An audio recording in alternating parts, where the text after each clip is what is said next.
Please rise for the pledge.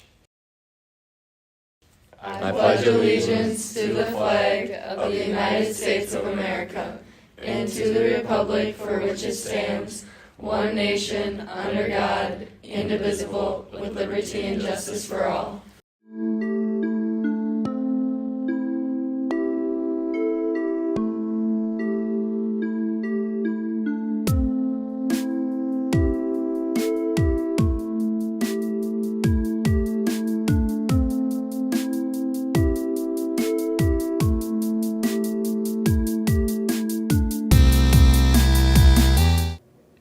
Hello, Tigers. On today's show, we have a reminder about the winter sports meeting, a chance to win the annual mole contest, and a college rep notice. First, we've got really important security issues to go over. Intruders sometimes enter buildings through unlocked or propped open doors.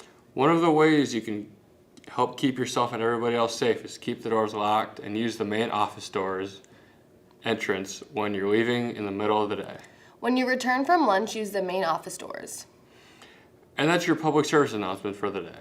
If you're a junior or senior, it's a great time to start talking to post-secondary school representatives. Next Tuesday, a rep from Viterbo University is in the building from 9 to 9:30.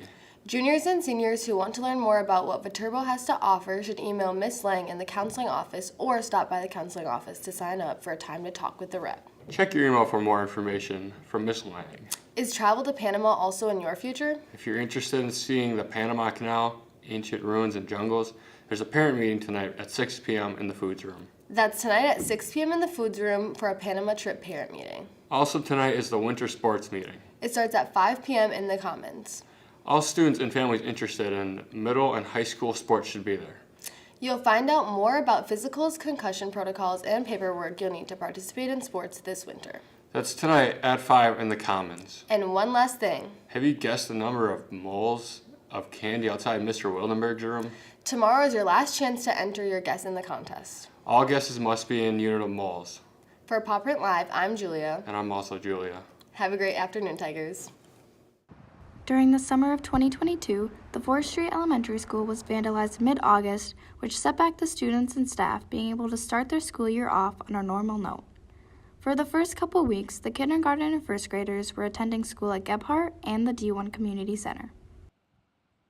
Whatever happened at 4th Street was awful, and to have our smallest population displaced for so long, it was nice to get them back in the building and to be able to, as a high school, say, we'll help you, we'll figure out how we can make sure that you're ready to be back in your building.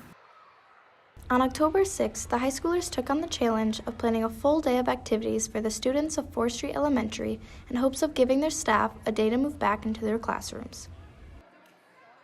I think the elementary students were super excited to be in the high school. Our high school students, to try to make sure we didn't have too many people in the building, went out in the morning. They did a service project so we could make sure we were giving back to our community. High school students that are involved in clubs stayed back at the high school to help out with the kids, while the rest of the students were out in the community. They each kind of created an activity to do, either playing with parachutes, coloring, playing with musical instruments, making little plants. So they did a bunch of different activities, and the elementary students got to go through that and then experience a day with high school students. I really am grateful for all of the clubs that did stuff with our 4th Street people, because without that, it would have been a mess, right? And all of our kids and our staff members who did that, took it on, made something really fun for the students, and I think it was well appreciated by all of our community.